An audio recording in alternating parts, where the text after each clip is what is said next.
1 month later, the Confederate Congress in Montgomery, Alabama selected Jefferson Davis to become the provisional or temporary president of the Confederacy.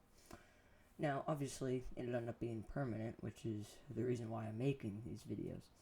Jeff was inaugurated for a 6-year term as president on February 22nd, 1862. The reason for Davis's appointment was mainly political. He was a compromise candidate chosen to appease both the moderate and radical factions in the Congress. Davis, however, did not want the job. He had hoped for a military command. Hey everyone, welcome back to another episode of Better History. My name is Logan, and today we are looking at the last part of Jefferson Davis's life. So basically, from the start of the war to the end of his life.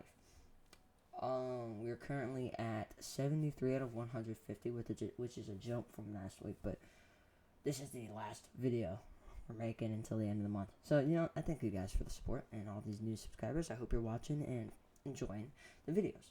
If you have any ideas for videos, please let me know. This is going to be the last video of the Civil War part of my channel. If I missed anything that you want to go over specifically, please let me know.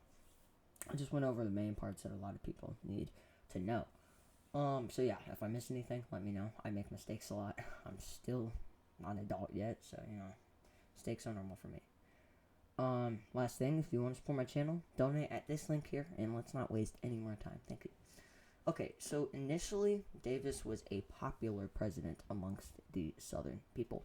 He had a dignified bearing, a distinguished military record, extensive experience in political affairs, and the most important thing to the Southerners, I think we can all guess it, dedication to the Confederate cause, to slavery, to making money.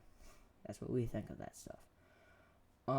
Unfortunately, though, for Davis, these attributes were not enough to triumph over the difficult challenges brought upon him by his new position as president. His early popularity was a result of his, I guess you can say, love for war, and not surprisingly, he did not have the personality necessary to sustain it. He was impatient with those who disagreed with him, and he had the unfortunate habit of awarding prominent posts, or important posts, to leaders who appeared unsuccessful. One example real quickly would be this guy, John Bell Hood, who replaced Johnston during the Atlanta campaign and engaged the Union forces. But his aggressive tactics led to the fall of Atlanta and a significant boost in Northern morale. So basically, Davis appointed a dude who helped the Confederates lose Atlanta. Yeah, that kind of sucks. Jeff's loyalty to people, like this kind of person, like John Bell Hood, led to bickering and quarrels all throughout his administration.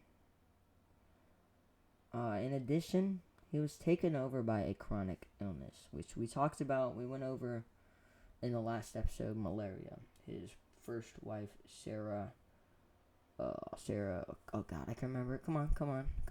Sarah Taylor. Yeah, Sarah Taylor. She had it and she passed from malaria. Davis's popularity and effectiveness were not enhanced by the growing numbers of Confederate defeats in the latter years of the war. On April 2nd, 1865, towards the end of the war, he and the other members of the Confederate government were forced to flee from Richmond before the advancing Union Army.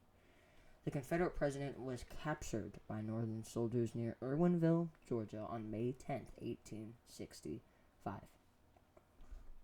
Jefferson, he was in prison, right? He was put in prison, Lincoln locked him up.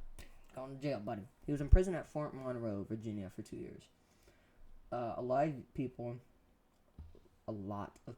would think, try him for treason, get him hanged, do all that stuff. He was a terrible person. Lincoln never tried anyone for treason that was with the Confederate army or government. He thought that it would only hinder the reconstruction of the great United States of America. So that's why Lincoln, best president of all time. Just saying. Just saying. Lincoln, then Washington. I mean, we'll go over that later. Anyway, he was Jefferson. I gotta make sure I specify. Jefferson was released on bond in May of 1867. After Davis was released, he took his family to Europe before returning to the States. He ended up living his retirement years in a state called Beauvoir, near Biloxi. Dude, I am so bad at pronouncing things. It's up on the screen. Don't worry about it. I think it's Beauvoir near Biloxi. Probably said that wrong. Anyway, after setting up shop in Tennessee and decided it wasn't right for him. So he tried living in Tennessee, said, this isn't for me, and, went to wherever that is. Mississippi tried to return Davis to the Senate, but he was not legally qualified to serve since he refused to request an official pardon from the United States for his role in the Civil War. Like many of his contemporaries, Davis wrote about his wartime experiences. Entitled The Rise and Fall of the Confederate Government, his 2-volume book, The Rise and Fall of the Confederate Government, was published in 1881.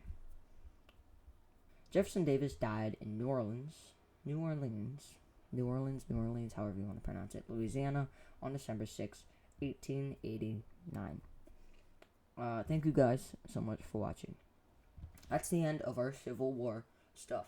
I got a surprise for you next. I don't know what I'm going to do. I'm working on it right now. I'm trying to figure it out. I don't know if I'm going to do the President series or if I'm going to go up to World War I, if I'm going to go backwards to the Mexican War or, the Black Hawk War, all of that stuff. I don't know. We'll figure it out. It's a learning experience. If you guys have something you want me to do for the next series, let me know. Feel free. Do it, please. I need ideas. Alright. If you enjoyed, hit that like button and subscribe. And don't forget to share to your family, to your little cousin. I don't care if you can't speak yet. Bro needs to learn some history. History is very important.